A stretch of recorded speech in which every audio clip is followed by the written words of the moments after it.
ప్రియ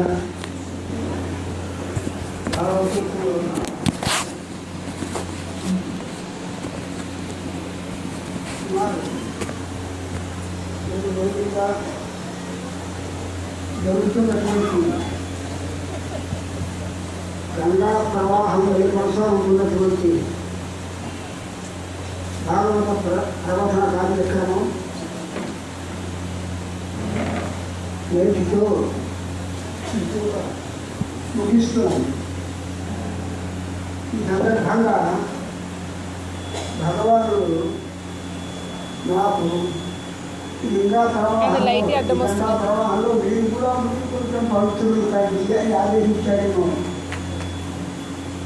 ఆ ఆదేశంతో ఇక్కడికి వచ్చి స్వామివారి యొక్క అద్భుతమైన సార్థకమైన ప్రవచనాన్ని విని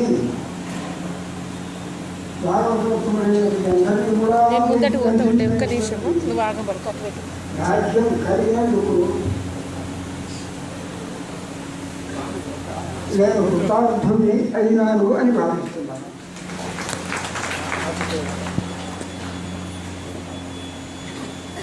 ఇందాక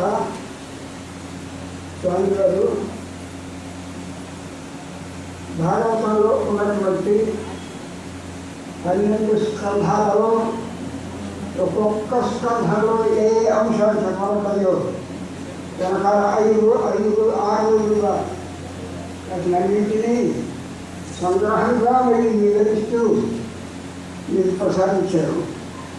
సంగ్రహ రూపమైనటువంటి ఈ ఉపన్యాసమే ఇంత అద్భుతంగా ఉంటే ఈ 5 రోజులు జరిగినటువంటి కార్యక్రమాల్లో వినేటటువంటి భాగ్యం సువిశదంగా ఒక్కొక్క స్కంధంలో ఉన్నటువంటి అర్థాలు వినేటువంటి భాగ్యం మాకు కలగలేదే అని మేము కొంచెం మనసులో